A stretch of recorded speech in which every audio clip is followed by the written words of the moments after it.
శుక్లాంబరధరం విష్ణుం సస్వర్ణం చతుర్భుజం ప్రసన్నవదనం ధ్యాయేత్ సర్వవిఘ్నోపశాంతయే అని స్వామివారికి నమస్కారం చేసుకుని మన మనుస్మృతిలో 2వ అధ్యాయంలో ఉన్నాము. పోయిన వారము గురువు గారితో ఏ విధంగా మాట్లాడాలి అని చాలా చూసుకుంటూ వస్తూ ఉన్నాము. మనం ఎటో తిరిగి నిలబడి ఆయన మన దగ్గరకు వస్తుంటే కూడా పట్టించుకోకుండా, ఆయన ఎటో వెళ్తుంటే మనం ఇక్కడి నుంచే నిలబడి గట్టిగా అరుస్తూ, ఆయన పడుకున్నా కూర్చున్నా పట్టించుకోకుండా ఇన్ని రకాలుగా చెయ్యొద్దు. ఆయన కూర్చుంటే మనం మర్యాదగా ఆయన దగ్గరికి వెళ్ళి నిలబడి, ఆయన పడుకుంటే ఆయన పిలిస్తే దగ్గరికి వెళ్ళి ఆయన దగ్గర నిలబడి, ఆయన పరిగెడుతుంటే ఆయన వెంటే వెళ్తూ, ఆయన మన దగ్గరికి వస్తుంటే మనం కూడా లేచి ఆయన దగ్గరికి వెళ్తూ, ఆయన నిలబడి ఉంటే ఆయన పక్కన నుంచుని, ఆయన కూర్చోమని చెప్పిన తర్వాత ఆయన దగ్గర కూర్చుని, ఈ విధంగా మర్యాద చూపిస్తూ మాట్లాడవలసి ఉంటుంది అని మనము చాలా విషయాలు చూసుకుంటూ వచ్చాము. యథేష్టగా గురువుగారి ముందు ఆయన చూస్తూ ఉంటే మనం ప్రవర్తించరాదు. మన ఇష్టం వచ్చినట్టు మనం ఉన్నామంటే ఆయనకు అమర్యాద అని కాదు, ఆయనకి నష్టం, ఆయనకి కష్టము అవన్నీ వేరే విషయము. అసలు చదువుకునే విద్యార్థికి అహంకారం పెరుగుతుంది. ఇంక దాంతో వాడేమీ నేర్చుకోడు, వాడు చెడిపోతాడు. గురువుగారి దగ్గర మర్యాదగా ప్రవర్తించకపోతే చెడిపోయేది శిష్యుడే. కాబట్టి చాలా జాగ్రత్తగా ఉండాలి అని ఎన్నో చూసుకుంటూ వస్తూ ఉన్నాము. గురువుగారు ఎదురుగా ఉంటే ఆయన్ని గురువుగారు అని పిలిచి, గురువుగారు ఎక్కడో ఉన్నారంటే ఇంకా ఆయన్ని పేరు పెట్టి పిలిచి, ఆ రకంగా రకరకాలుగా చేయకూడదు. పైగా గురువుగారు మాట్లాడినట్టు మనం మాట్లాడదాము, గురువుగారు నడిచినట్టు నడుద్దాము అని ఆయన్ని అనుకరించడానికి మనం ప్రయత్నం చెయ్యరాదు. మర్యాదగా ఉండాలి. మర్యాదగా ఉండాలి. గురువుని ఒకవేళ ఎవరైనా నిందిస్తూ ఉంటే, తూలనాడుతూ ఉంటే, చెవులు మూసుకొని అక్కడి నుంచి లేచి వెళ్ళిపోవాలి. అక్కడే కూర్చొని వినడము. అంటే అంటున్న వాళ్ళు ఏమైనా బాధపడతారు కదా అని అందుకని అక్కడ కూర్చున్నాను అని అనడము ఇవన్నీ చెయ్యరాదు. గురువు గురించి ఎప్పుడూ మనకు తక్కువ భావం మనసులో కలగరాదు. కలిగింది అంటే గురువు దగ్గర నుంచి మనం జ్ఞానాన్ని పుచ్చుకోము. మనసు ఇంక మాట వినదు. నేనే గొప్ప అన్నది అనుకున్నదంటే, గురువుగారి గురించి ఏమాత్రము చులకన భావం మనసులో కలిగినా కూడా, మనసు ఏమాత్రము గురువును తక్కువ అని అనుకున్నా గూడా, ఇంక గురువు మాట విననే వినదు మనసు.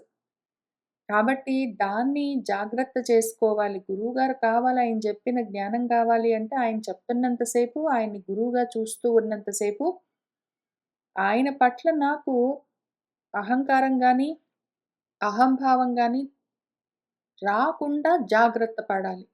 మనసు జాగ్రత్త చేసుకోవాలి. ఈ విషయాల గురించి మనం కొంతవరకు పోయిన వారం చూసుకున్నాము. 122వ శ్లోకం వరకు. ఎందుకింత జాగ్రత్తగా చూసుకుంటూ వస్తూ ఉంటాం మనం అదే పనిగా అంటే, ఎందుకు మన పెద్దలు ఇంత జాగ్రత్తలు చెప్తూ ఉంటారు? ఎందుకు మనకు ఇంత జాగ్రత్తగా ఇంత దూరం రాసిచ్చారు అంటే, అంత శ్రద్ధ ఉండాలి. అంత భక్తి ఉండాలి. భక్తి, శ్రద్ధ లేకపోతే జ్ఞానం కలగదు. భక్తి, శ్రద్ధ లేకపోతే జ్ఞానం కలగదు. అందుకని గురువు పట్ల ముందు భక్తి, శ్రద్ధ ఉంటే గురువుగారు చెప్పే జ్ఞానం గురించిన గురి ఉంటుంది. గురువుగారి మీద గురి ఉన్నదా లేదా అని చూడ్డం కోసమే ఇవన్నీ. జాగ్రత్తగా మాట్లాడు, మర్యాదగా మాట్లాడు. ఆయన ఎక్కడో నిలబడుంటే నువ్వు ఇక్కడి నుంచి అరవడం అవన్నీ జేయకు. ఆయన దగ్గరికి వెళ్ళు. వినయంగా ఆయన అడిగిన ప్రశ్నకు జవాబు చెప్పు అని ఇవన్నీ ఎందుకు చెప్పుకుంటూ ఉన్నామంటే, గురువుగారి మీద నేను ఇంత మర్యాద చూపిస్తే నాకేంటి జరుగుతుంది అంటే, నీకు ఆ గురువుగారు చెప్పే విషయం మీద అంత గురి పెరుగుతుంది. గురువు అంటే ఎవరైతే మనకు గురి చూపిస్తారో, మార్గం చూపిస్తారో ఆయన గురువు. అటువంటి గురువుగారి పైన మనకు గురి ఉండాలి. అందుకోసం ఇంత జాగ్రత్త. మనము ఇండియా గురించి చెప్తున్నాను. ఇంతకుముందు ఇటువంటి జాగ్రత్తలు ఎన్నో పాటించేవాళ్ళం. ఇప్పుడు అందులో కొన్ని పాటిస్తున్నాము. అయితే ఆ పాటించడం గూడా ఏమైందంటే కొంచెం కొంచెంగా మారిపోయింది. ఇప్పుడు ఇండియాలో గూడా ఒక్కొక్క ప్రాంతంలో ఒక్కొక్క రకంగా మర్యాదలు పాటిస్తాము. ఒకవేళ కన్నడ దేశంలో ఉన్నవాళ్ళు, తమిళనాడులో ఉన్నవాళ్ళు ఎవరున్నారో వాళ్ళు ఇప్పటికి కూడా మనం చెప్పుకునేలాంటి ఎన్నో మర్యాదలు పాటిస్తారు. పెద్దలు కనిపిస్తే దగ్గరికి వెళ్లి పాదాలు తాకి లేదా పాదాల కన్నా ముందున్న నేలను తాకైనా సరే నమస్కారం చేస్తారు. యాక్చువల్‌గా సాష్టాంగ నమస్కారం చేస్తారు పెద్దలు కనిపిస్తే. అంత వినయంగా ఉంటారు. ఆ వినయము వాళ్ళ చేతల్లో కనిపిస్తుంది. ఆంధ్రుల్లో కొందరు పాటిస్తారు. అందరూ చేస్తారని నేను చూడలేదు. కొంతమంది చేస్తూ ఉంటారు. అయితే నేను ఈ మధ్యన చూస్తూ ఉన్న కొరియన్ డ్రామాస్‌లో కూడా చాలా మటుకు ఇక్కడ మన మనుస్మృతి చెప్పినవి మనం ఇంతకుముందు పాటించేవి పాటిస్తూ ఉంటారు. ఇంతకుముందు మనము పూర్వకాలంలో అందరి గురించి చేసేవాళ్ళమో ఏమో నాకు తెలియదు. ఇప్పుడు అందరి కోసం మనం చెయ్యం గానీ ఇండియాలో. దేవుడి కోసం మాత్రం ఒకటి స్పెసిఫిక్‌గా చేస్తాము. మా అమ్మ, మా నాన్న వాళ్ళు చేస్తూ ఉంటే చూసాను గాబట్టి, కొరియన్ డ్రామాస్‌లో చూసి ఆశ్చర్యపోయాను. ఓహో! ఇది జనరల్‌గా ఏషియన్ కంట్రీస్‌లో ఉండేదా ఇంతకు ముందు అని అనుకున్నాను.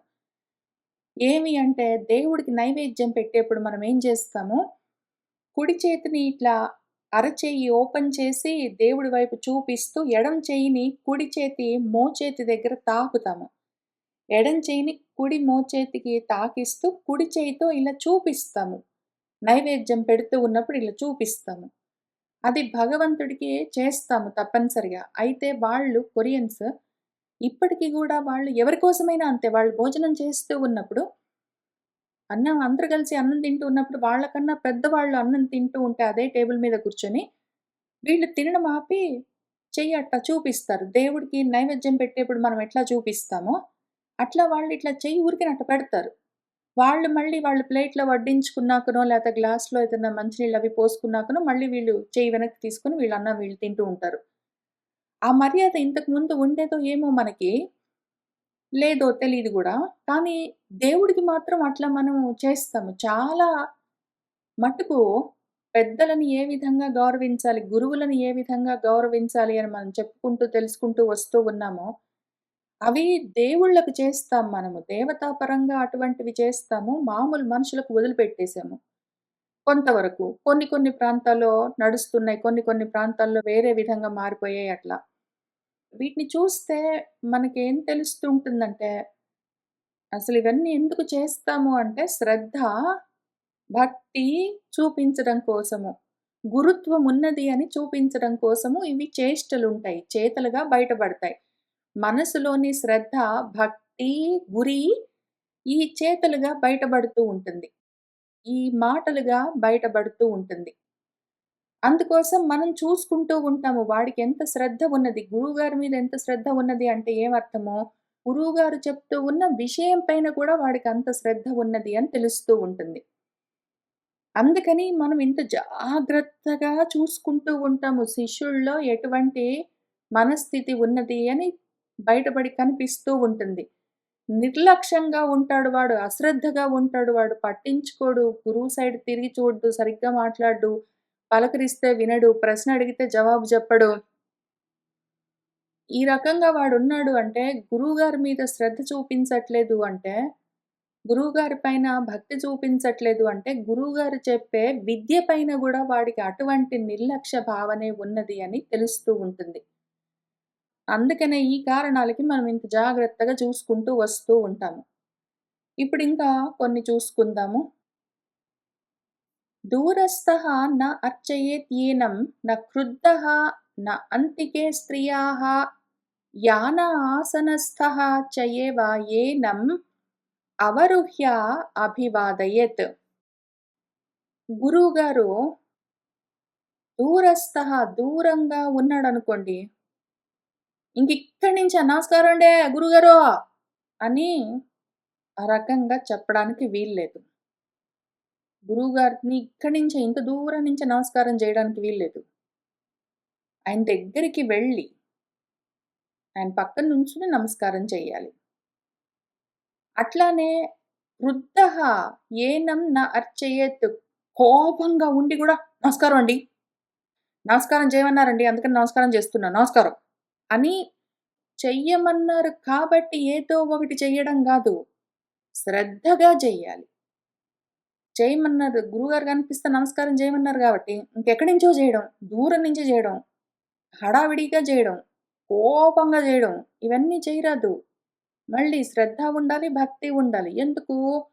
గురువుగారి మీద చూపించే శ్రద్ధ, భక్తి గురువుగారు చెప్పే విద్య పైన ఉంటుంది అని తెలుస్తూ ఉంటుంది. గురి లేకపోతే అది గుడ్డి విద్య. పని చెయ్యదు. అది ఫలించదు. ఆ తర్వాత స్త్రియాః అంతికే న అర్చయేత్. ఆయన భార్యతోటో, పిల్లలతోటో, వాళ్ళ అమ్మగారితోటో, ఆయన స్నేహితులతోటో, వాళ్ళతోటో కూర్చొని మాట్లాడుకుంటూ ఉంటే, గురువుగారు కనిపిస్తే నమస్కారం చేయమన్నారు కాబట్టి, ఇంక అడ్డం పడిపోయి గురువుగారు నమస్కారం అండి అని విసిగించరాదు.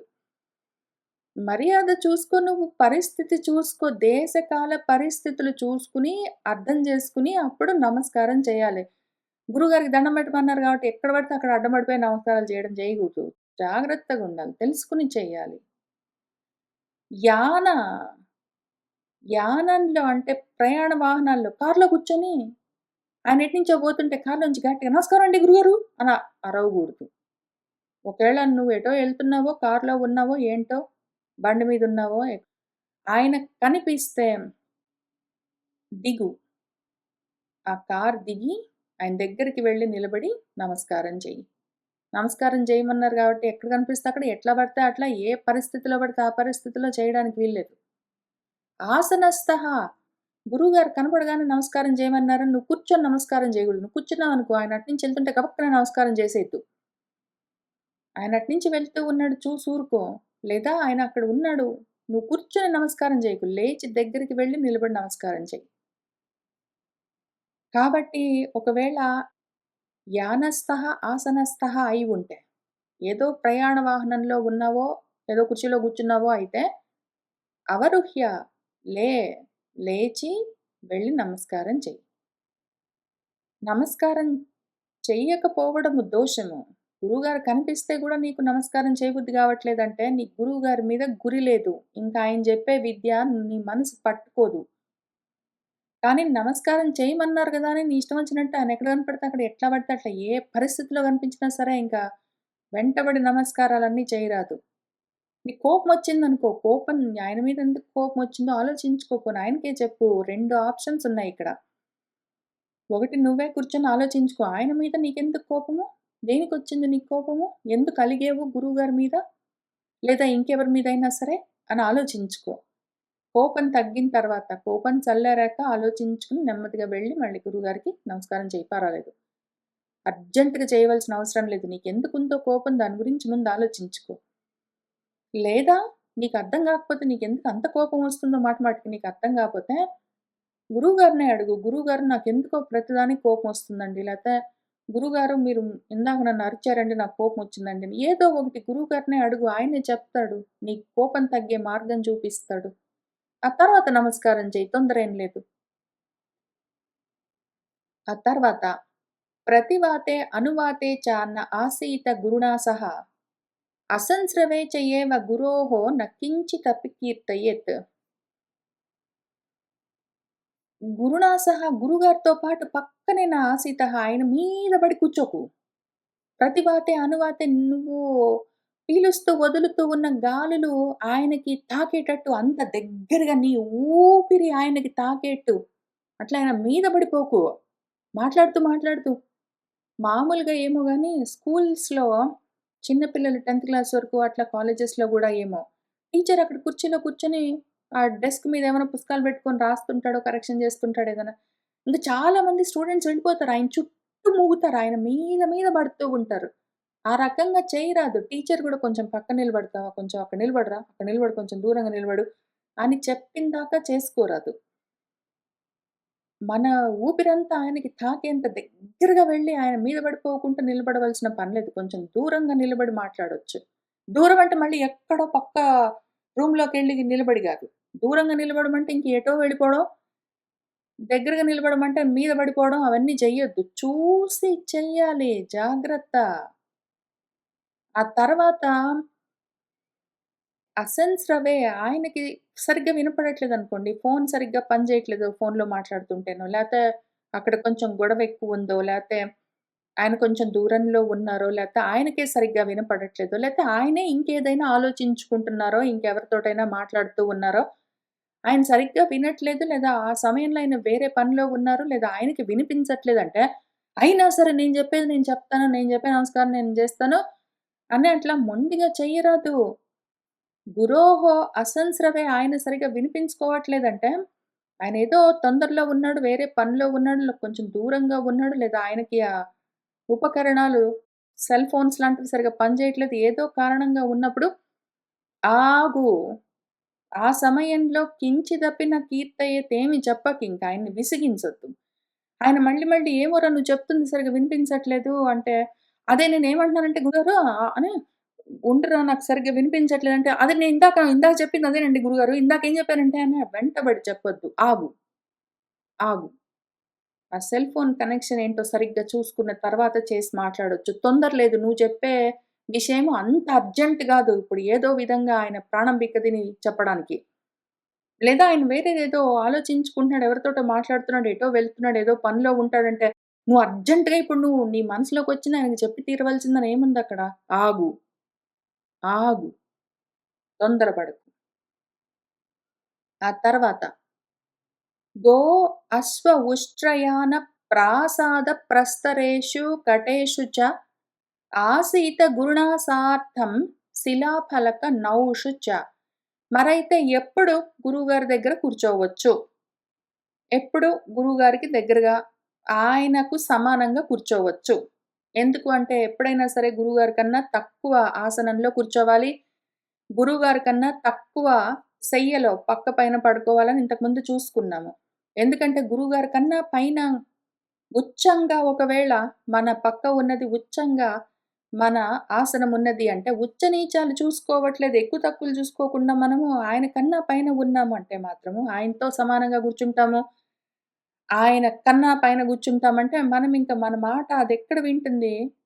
గురువుగారు చెప్పే మాట వినదు. మనం చెప్పే ఎవరు చెప్పే మాట వినదు మనస్సు.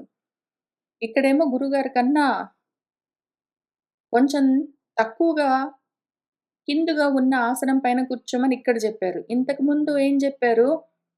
గురువుగారి ఆసనంలో కూర్చోవద్దు. ఆయనకు సమంగా ఉన్న ఆసనంలో కూర్చోవద్దని ఇక్కడ చెప్పారు పైన. గురువుగారి ఆసనం పైన నువ్వు కూర్చోవద్దు. గురువుగారితో సమానంగా కూర్చోవద్దు. గురువుగారి కన్నా పైన కూర్చోవద్దు అని ఇంతకుముందు ఇన్ని చోట్ల చెప్పుకుంటూ వచ్చారు గదా! కానీ కొన్ని సందర్భాల్లో గురువుగారితో సమానంగా ఆయన పక్కన కూర్చోవచ్చు. కొన్ని పరిస్థితుల్లో మరి అవసరమైతుంది. అవి ఎటువంటి పరిస్థితులను తెలుసుకొని చేయాలి. మరీ మూర్ఖంగా చెయ్యరాదు. ఒక్కొక్కసారి ఏదో గోయానము ఎడ్ల బండ్ల పైన వెళ్తూ ఉన్నామనుకోండి. ఏదో అశ్వయానం ఏదో గుర్రపు బగ్గీలో కలిసి ప్రయాణం చేస్తున్నామనుకోండి. ఉష్ట్రయాణం ఏదో ఒంటెల పైన వెళ్తున్నాము, ఏనుగుల పైన వెళ్తున్నాము, లేదా ట్రైన్‌లో కలిసి వెళ్తున్నాం, ఫ్లైట్‌లో కలిసి వెళ్తున్నాం అనుకోండి. ఫ్లైట్‌లో, ట్రైన్‌లో అట్లా వెళ్తూ ఉన్న సమయంలో నీకన్నా నేను పైన, నాకన్నా నువ్వు పైన అని ఎట్లా చూస్తాము? ఆ సమయాల్లో ఎక్కడో దగ్గర మనకెక్కడ సీట్ కేటాయించారో అక్కడ కూర్చుంటామింక. ఇంకప్పుడు అయినా గూడా గురువుగారి కన్నా నేను కిందనే కూర్చోవాలి గాబట్టి అని ట్రైన్ ఉందనుకోండి. ఆ బోగీలో ఏదో గురువుగారికి కింద సీటుంది. ఆయన పైకి ఎక్కట్లేదు మరి పెద్దవాడు. పైన బెర్త్ పైకి ఎక్కట్లేదు. కాబట్టి కిందే ఉన్నాడంటే నేను కింద నేల మీద అదేంటో ఆ బోగీలో కింద కూర్చుంటానంటే ఇట్లాంటివన్నీ పట్టుదలలన్నిటికి పోరాదు. కొన్ని పరిస్థితుల్లో ఆయన పక్కనే కూర్చోవాల్సొస్తే పర్వాలేదు. ఇప్పుడు ఆయనేమి అన్‌టచబుల్ పర్సన్ గాదు. ఆయన అంటరాని వాడేం గాదు. ఇవన్నీ ఆయనను ప్రొటెక్టింగ్ జేయడానికి గాదు. నీ మనసుని ప్రొటెక్షన్ చేసుకోవడం కోసం ప్రయత్నాలు. అర్థం చేసుకొని పాటించు. నువ్వు గుడ్డెద్దులాగా పాటించొద్దు. గుడ్డెద్దు చేలబడ్డట్టు ఏదో ఒకటి పాటించడం గాదు. ఈ రూల్స్, ఈ నియమాలెందుకు చెప్తున్నారో అని అర్థం చేసుకొని పాటించాలి. పక్కనే కూర్చున్నా కూడా మర్యాదగా ఉన్నావు నువ్వు. సౌమ్యంగా ఉన్నావు. ఆయన్ని విసిగించట్లేదు. ఊరికే మాట్లాడించట్లేదు. లేదా నువ్వు పొద్దస్తమానం మాట్లాడి ఆయనకి విసుగు పుట్టేలాగా చేయట్లేదనుకో, శాంతిగా ఉన్నారు ఇద్దరు. ఎక్కడికో కలిసి వెళ్తున్నారు మంచిది. లేదా ప్రాసాదం ఏదో ఒక ఇంట్లో ఉన్నారనుకోండి. ఆ ఇంట్లో ఏదో ఒక సభకెళ్లారో, ఏదో ఒక ఇంటికెళ్లారో ఎక్కడో, అక్కడ ఒక ప్రస్తరణం, ఒక ఆస్తరణం, ఒక కంబళినో, ఏదో కటేషు ఏదో ఒక కటమంటే ఏదో ఒక చాపో ఏదో వేశారనుకోండి. ఇంక నేను కిందే కూర్చుంటానంటే, చాప వేస్తే చాప కన్నా కిందెక్కడ కూర్చుంటావు? ఇంక నేను కింద కూర్చోవాలి గురువుగారు కాబట్టి నువ్వు పైన నిలబడని చెప్పలేం గదా! అట్లాంటివన్నీ చెయ్యరాదు. బల్ల వేశారనుకోండి, నువ్వు గురుగారు నువ్వు పైన కూర్చో, నేను కింద కూర్చో ఇవన్నీ మొదలు ఎక్కడ కూర్చుంటున్నాము అని ఎందుకు చూడాలి? నా మనసు గురువుగారిని మించి ఉన్నాను అన్న అహంతోటైతే లేదు గదా! అని చూసుకోవడం కోసం ఇవన్నీ పనికొస్తాయి.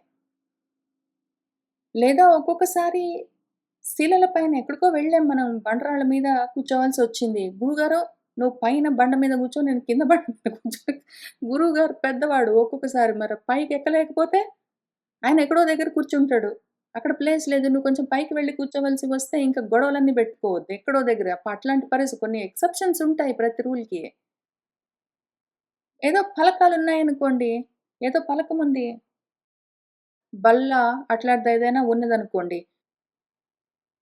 వాటిపైన ఒకవేళ కూర్చోవలసి వస్తే పర్వాలేదు. పక్కన కూర్చుంటే ఇప్పుడేమైపోయింది?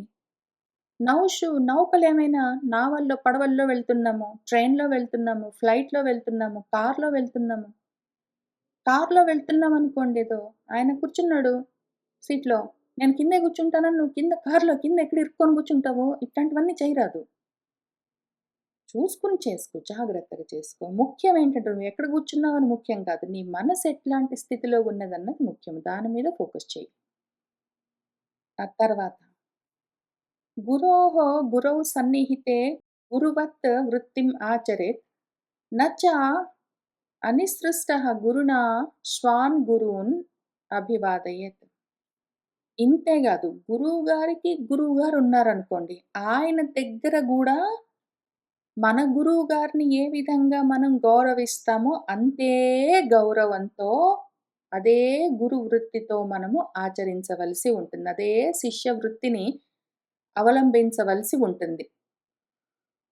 గురువుగారైనా సరే, గురువుగారి గురువులైనా సరే, గురువుగారి గురువులెవరు? మళ్ళీ గురువుగారి తల్లిదండ్రులైనా సరే, మనం ఇంతే మర్యాదగా ఉండాలి. ఎందుకంటే గురువులంటే తల్లిదండ్రులు గూడా గురువులే. ఇప్పుడు మనం గురువుగారి దగ్గరున్నామనుకోండి. మనం మన టీచర్ దగ్గరున్నాం. అప్పుడు మన గురువులు, స్వాన్ గురువులు, మన అమ్మ, నాన్న అక్కడికొచ్చారనుకోండి. మన అమ్మ, మన నాన్న అక్కడికొచ్చారనుకోండి. వస్తే అమ్మా! అని పలకరించడానికి వీల్లేదు. గురుణా అనిసృష్టః స్వాన్ గురూన్ న అభివాదయేత్. మీ అమ్మగారైనా, నాన్నగారైనా మీ అమ్మా, నాన్నల్ని గురువుగారు సరే మాట్లాడి వెళ్ళిరా అమ్మ వాళ్ళతోటి మాట్లాడరా అని చెప్తేనే వెళ్ళి పలకరించు. నువ్వు క్లాస్‌లో కూర్చున్నావు. అమ్మ వాళ్ళు అటునుంచి వెళ్తూ కనిపించారంటే ఇంకిక్కడి నుంచి అలర్ట్ అయిపోయి వాళ్ళతోటి మాట్లాడడం అవన్నీ చేయరాదు. లేదా నువ్వు మీ టీచర్ తోటి మాట్లాడుతున్న టైంలో అమ్మ వాళ్ళు నీతో మాట్లాడడానికి లేకపోతే టీచర్ తోటి మాట్లాడడానికి అక్కడికొస్తే గూడా గురువుగారు చెప్తున్న మాట విను అక్కడే నిలబడు. గురువుగారు ఏం చెప్పకపోయినా గూడా అక్కడ చప్పుడు చేయకుండా నిలబడు. వెయిట్ చెయి. అప్పుడు మీ అమ్మగారు వాళ్ళు మీ గురువుగారితోటి మాట్లాడతారో లేతే మీ గురువుగారే మీ అమ్మ వాళ్ళని చూస్తాడు. చూసి వెళ్ళు అమ్మ వాళ్ళొచ్చారు మాట్లాడరా పో అంటే అప్పుడు వెళ్ళు. ఇంక పరిగెత్తొద్దు. విద్యాదానం చేస్తున్న గురువుగారు, ప్రాణదానం చేస్తున్న తల్లిదండ్రులన్న గురువులు ఉన్నప్పుడు, ఎవరు ఎక్కువ, ఎవరు తక్కువ అని ఇంతకుముందు ఆల్రెడీ మనము ఆ లెక్కలన్నీ వేసుకున్నాము. కాబట్టి ఒకే గదిలో విద్యాదానం చేస్తున్న, చదువు చెప్తున్న గురువున్నాడు. అక్కడే ఏదో కారణానికి ప్రాణదానం చేసిన, దేహాన్నిచ్చిన తల్లిదండ్రులున్నారు అంటే, అక్కడ గురువుగారిదే పెద్ద స్థానం కాబట్టి ఆయన సరే అంటేనే వెళ్ళి నీ తల్లిదండ్రులతో మాట్లాడాలి. విద్యా గురుషు ఏవం ఏవ నిత్యా వృత్తిః స్వయోనిషు ప్రతిషేధత్సు చ అధర్మాన్ హితం చ ఉపదిశత్సు అపి. నిత్యము ఎప్పుడూ విద్యార్థులు ఏవం ఏవ వృత్తిః ఇదే శిష్య వృత్తిని పాటించవలసి ఉంటుంది. ఎవరెవరి పట్ల ఈ విధంగా శిష్య వృత్తిని చూపించవలసి ఉంటుంది? స్వయోనిషు తల్లిదండ్రులు, అమ్మమ్మలు, తాతయ్యలు, నాయనమ్మలు వాళ్ళందరి పట్ల, ఇంట్లో పెద్దలందరి పట్ల ఇటువంటి శిష్య వృత్తితోటే ఉండాలి. వాళ్ళ పట్ల గూడా నీ ఇష్టం వచ్చినట్టు కూర్చోవడం, నీ ఇష్టం వచ్చినట్టు మాట్లాడడం, పిలిస్తే పలకపోవడం, ఎటో తిరిగి సమాధానం చెప్పడం, లేకపోతే అసలు జవాబే చెప్పకుండా పోవడం, కోపంగా మాట్లాడడం ఇటువంటివన్నీ చేయరాదు. అట్లానే విద్యా గురుషు ఏవ చదువు చెప్పే గురువుల పట్ల కూడా అశ్రద్ధ చెయ్యరాదు. అట్లానే అధర్మాన్ ప్రతిషేధత్సు మనలోని అధర్మాన్ని తొలగించి హితం ఉపదిశత్సు హితోపదేశం చేసే గురువుల పట్ల కూడా ఇంత మెలకువగా ఉండాలి. ఇంతే జాగ్రత్తగా వ్యవహరించవలసి ఉంటుంది. అసలు ఎక్సెప్షన్ లేదు. విద్యార్థులకు అసలు ఒక్క క్షణం ఎక్సెప్షన్ లేదు. ఎవ్వరి పట్ల అయినా సరే, ఏ పరిస్థితి అయినా సరే, ఏ కాలమైనా సరే, ప్రతి క్షణము, ప్రతి స్థితిలో, ప్రతి ఒక్కరి పట్ల, పెద్దలందరి పట్ల, అన్ని రకాల పెద్దల పట్ల ఇంతే అప్రమత్తంగా, ఇంతే జాగ్రత్తగా, ఇంతే శ్రద్ధగా, భక్తిగా వ్యవహరించవలసి ఉంటుంది. ఎక్కడా నిర్లక్ష్యం పనికిరాదు. ఎక్కడా నిర్లక్ష్యం పనికిరాదు. ఎక్కడా ప్రమత్తతతో ఉండడం పనికిరాదు. ఇప్పుడు ప్రమాదము అని అనుకున్నాం గాబట్టి, ఎన్ని రకాల ప్రమాదాలు కలగొచ్చు. ఎందుకంటే ఇంక కొంచెం మనం చదువుకుంటూ వయస్సు పరంగా పెద్దవాళ్ళమవుతూ ఉన్నాం కదా! వయస్సు వస్తూ ఉన్న సమయంలో ఇంకా రకరకాల కామాలు వంటి, కోరికల వంటి ప్రమాదాలు కూడా కలుగుతాయి. అటువంటప్పుడు ఇంకా ఎంత జాగ్రత్తగా ఉండాలి అని ఇంకా కొన్ని శ్లోకాల్లో చెప్తూ ఉన్నారు. కొన్ని చూద్దాము. గురుపత్ని తు యువతిః నా అభివాద్య ఇహ పాదయోః పూర్ణవింశతి వర్షేణ గుణదోషౌ విజానత. గుణదోషాలు మంచి చెడు తెలిసిన వాళ్ళు ఒక 20 సంవత్సరాలు అట్లా వస్తూ ఉన్నాయంట విద్యార్థులు. ఇప్పుడు ఒక విద్యార్థి ఉన్నాడనుకోండి. ఆయనకొక 20 ఏళ్ళొస్తూ ఉన్నాయి. టీనేజ్ దాటాడు. యువకుడవుతూ ఉన్నాడు. చదువుకుంటున్నాడు. ఆయన గురువుగారి భార్య ఉన్నది. ఆమె కొంచెం యవ్వనంలో ఉన్నదనుకోండి. ఆమె పాదాలు తాకి నమస్కారం చేయడం అవన్నీ చెయ్యరాదు. ఎందుకు అంటే మనసు ఎట్లా జారిపోతుందో తెలీదు. యవ్వనంలో ఉన్నప్పుడు కోరికలతో ఉంటుంది మనసు. కాబట్టి తాకకుండా దూరం నుంచి నమస్కారం చేయాలి. అసలు నమస్కారం చేయకుండా పోరాదు మళ్ళీ. దూరం నుంచి నమస్కారం చేయాలి. పాదాలంటి నమస్కారం చేయరాదు. అట్లానే మంచి చెడు తెలిసిన ఆ శిష్యురాలు ఒకవేళ అమ్మాయి ఉన్నదనుకోండి, యవ్వనంలోకి వస్తూ ఉన్నది. ఆమె కూడా ఆమె గురువుగారు ఒకవేళ ఒక స్త్రీ అయి ఉన్నదనుకోండి. ఆమె భర్త గురువుగారి భర్త ఉన్నాడు. ఆయన పాదాలు తాకి నమస్కారాలు అవన్నీ చెయ్యరాదు. దూరం నుంచి నమస్కారం చెయ్యాలి. ఎందుకు అంటే ఎవరి మనసులు ఏ విధంగా జారిపోతాయో తెలీదు. కొంచెం వయసులోకొస్తూ ఉన్న సమయంలో ఇంకా జాగ్రత్తగా ఉండాలి.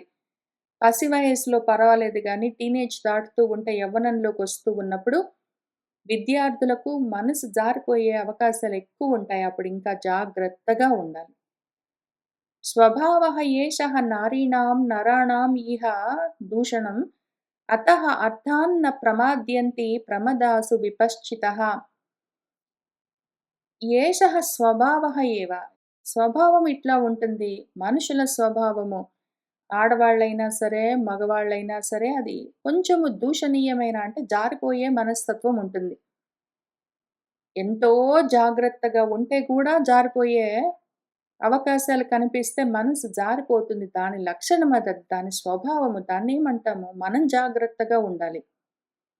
విపశ్చితః చదువుకున్నవాడు, ఆ విద్యార్థి అతః కాబట్టి అర్థాత్ వాడు ఏ ప్రయోజనం ఆశించి ఆ గురువుగారి దగ్గర చదువుకోవడానికి చేరాడో, అక్కడి నుంచి ప్రమాద్యంతి అటువంటి వాళ్ళు ప్రమాదం పొందరాదు. జారిపోరాదు. ప్రమాదం అంటే మాదం అంటే మత్తు. ప్రమత్తత. ప్రమత్తత పొందరాదు. ఏది పొందాలని నువ్వక్కడ చేరావు టీచర్ దగ్గర చదువుకోవడానికి దాని మీద ఫోకస్ చెయ్యి. ఆ టీచర్ వాళ్ళ భర్త, ఆ టీచర్ వాళ్ళ భార్య, లేతే వాళ్ళ పిల్లలు వాళ్ళందరి గురించి నీకెందుకు? అనవసరంగా ప్రమాదం అది. చాలా ప్రమాదం. ప్రమాదం అందులోకి వెళ్ళరాదు. అవన్నీ ప్రమాదాలు. మనసుని జారిపోయేలాగా చేసే అవకాశాలు. కాబట్టి నువ్వు గురువుగారు ఇట్లా ఉన్నాడు, గురువుగారి భార్య అట్లా ఉన్నది, గురువుగారి భర్త అట్లా ఉన్నాడు, గురువుగారి పిల్లలు ఇట్లా ఉన్నారు. నీకనవసరము. నీ సంగతి నువ్వు చూసుకో. నీ అర్థం నుంచి మాత్రం, నీ ప్రయోజనం, నీ చదువు నుంచి మాత్రం అస్సలు ప్రమాదానికి లోను కారాదు. అసలు జారరాదక్కడి నుంచి. అవిద్వాంసం అలం లోకే విద్వాంసమపి వా పునః ప్రమదాః హి ఉత్పథం నేతుం కామక్రోధ వశానుగం. ఈ ప్రమాదంలో ఉంటే మాత్రము వాళ్ళొకవేళ అంటే నువ్వు చాలా శ్రద్ధగా, భక్తిగా, పట్టుదలగా, దీక్షగా, ఫోకస్డ్‌గా చదువుకుంటూ ఉన్నా గూడా, ఒకవేళ గురువుగారి భార్యో, గురువుగారి భర్తో, గురువుగారి కూతురో, గురువుగారి కొడుకో వాళ్ళు ఒకవేళ కోరికలతోటో, కోపాలతోటో ఉన్నారు. అటువంటి వాళ్ళు నిన్ను కూడా ఉత్పథం నేతుం హి నిన్ను కూడా పక్కకి తీసుకెళ్ళగలరు. గురువుగారికి ఒక కూతురుందనుకో, ఆయన కూతురుతోటి నీకేం పని? గురువుగారికి ఒక కొడుకున్నాడనుకో, ఆయన గురించి నీకేం పని? వాళ్ళ భార్య గురించి, వాళ్ళ భర్త గురించి, వాళ్ళ ఇంటికొచ్చే వాళ్ళ మేనల్లుడు గురించి, వాళ్ళందరి గురించి నీకెందుకు? వాళ్ళొకవేళ కోరికలతోటి ఏ రకంగా మనం భారతంలో చూసుకున్నాం గదా! మన కచ్చుడున్నాడు. ఆయన చదువుకోవడానికి గురువుగారి దగ్గరికి వెళ్లి శుశ్రూష చేస్తూ ఉంటే, శిష్య వృత్తిలో ఉంటే, ఆయన కూతురున్నది. శుక్రాచార్యుడి కూతురు దేవయాని. ఆమె నన్ను పెళ్లి చేసుకుంటావా? నువ్వంటే నాకిష్టమని చాలా ఆయన వెంట పడ్డది.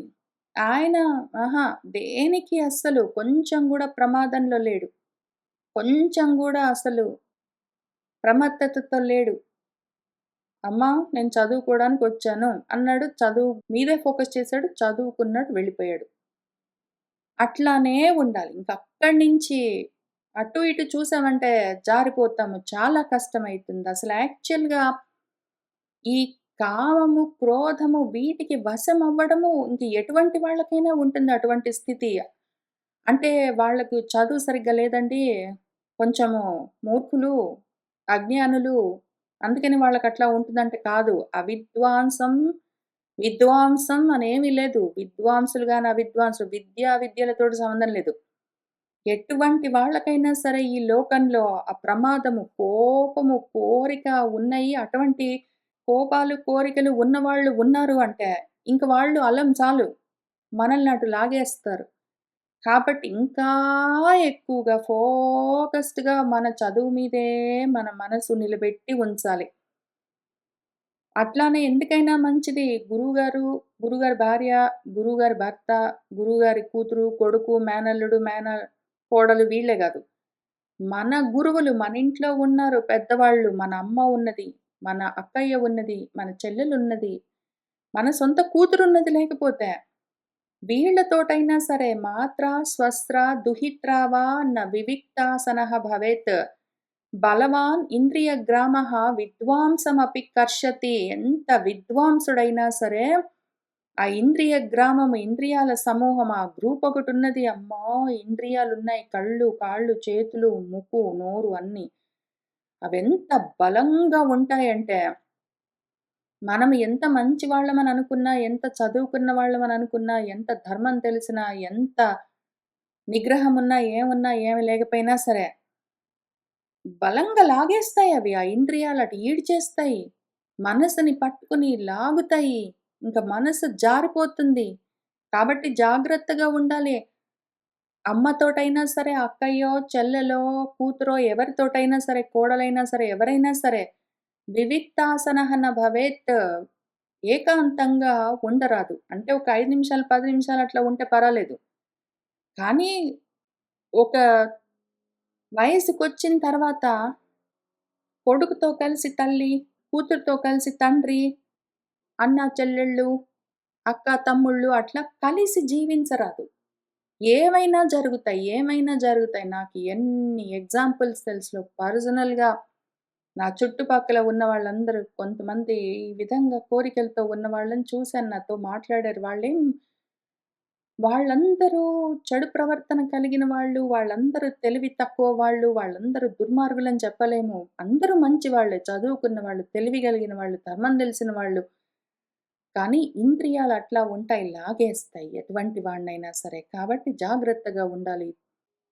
ఆడవాళ్ళు, మగవాళ్ళు కలిసి ఉండవలసొచ్చినప్పుడు, వయసులో ఉన్నప్పుడు జాగ్రత్తగా ఉండాలి. జాగ్రత్తగా ఉండమని చెప్తే ఎందుకైనా మంచిదని అసలు పలకరించకుండా ఉంటాము అంటే అది కూడా కుదరదు. అది కూడా అమర్యాద.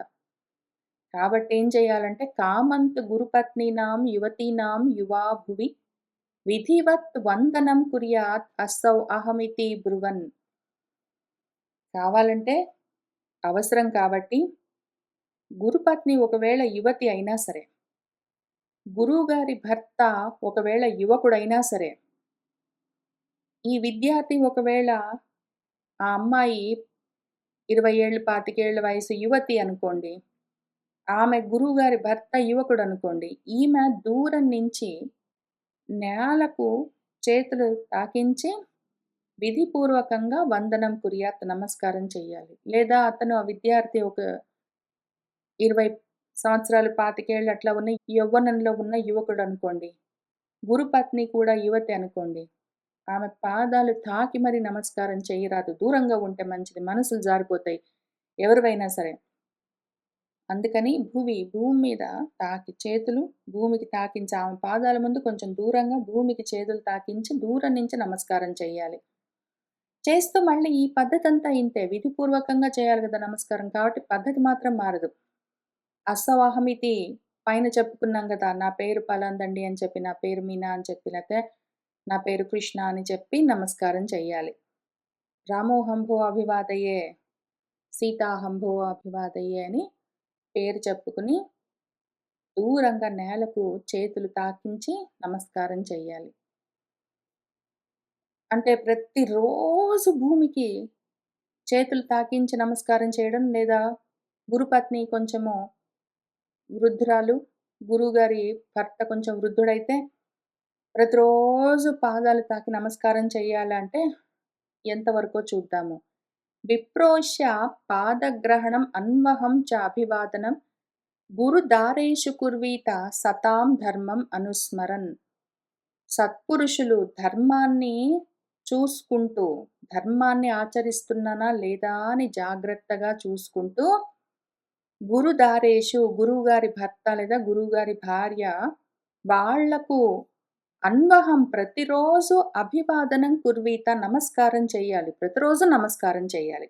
దూరం నుంచి నమస్కారం అండి అనుకుంటూ కాదు. కొంచెం దగ్గరికెళ్ళి కొంచెం దూరంగా నిలబడి అంటే మరి దూరంగా అంటే ఎక్కడో నిలబడి కాదు. దగ్గర అంటే మీద పడిపోయి కాదు. కొంచెం మర్యాదగా ఒక 6 పేసెస్ ఒక 6 అడుగులు దూరం కనీసం ఎంతో కొంత కొంచెం దూరంగా నిలబడి నమస్కారం ప్రతిరోజు చేయాలి. ఎప్పుడైనా దూర దేశాలకు వెళ్ళి, దూర ప్రాంతాలకు వెళ్ళి తిరిగొచ్చామనుకోండి, అప్పుడు ఆ రకంగా విప్రోష్య దూరంగా వెళ్ళి ఎక్కడో వేరే ప్రదేశానికి వెళ్ళి తిరిగొస్తే అప్పుడు పాదగ్రహణం పాదాలంటి నమస్కారం చేయొచ్చు. ప్రతిరోజు పాదాలంటి నమస్కారం చేయక్కర్లేదు. ప్రతిరోజు నమస్కారం అయితే చేయాలి. ఎప్పుడైనా కొంతకాలం దూరదేశాలకు వెళ్ళొచ్చినప్పుడు పాదాలంటి నమస్కారం చెయ్యాలి. ఈ రకంగా జాగ్రత్తలన్నీ పాటిస్తూ ఉండాలి. యథా ఖనన కణిత్రేణ నరః వారి అధిగచ్చతి తథా గురుగతాం విద్యాం శుశ్రూషుః అధిగచ్చతి. ఏ విధంగానైతే కణిత్రేణ అంటే గడ్డపారో, గుణపమో పెట్టి తవ్వుతూ ఒక నరహ మనిషి వారి నీళ్లను ఎట్లా పొందుతాడో, భూమిని తవ్వగా ఎట్లా నీళ్లు ఉబికి పైకొస్తాయో, అట్లానే తదాహి గురుగతాం విద్యాం, గురువుగారిలో ఉన్న విద్యను ఇటువంటి శుశ్రూష వల్ల, శుశ్రూష కలిగిన వాడు అధిగచ్చతి పొందుతాడు అని చెప్తున్నారు. ఇందులో మంచి ఉంది, కొంచెం చెప్పుకోవలసిన జాగ్రత్త ఉన్నది. వాటన్నిటిని మనం వచ్చే వారం కలిసి కూర్చొని చదువుకుంటూ ముందుకు వెళ్దాము. ఇవాళ ఇక్కడికి ఆపుకుందాము. సర్వం శ్రీకృష్ణ పరబ్రహ్మ పాదారవిందార్పణమస్తు.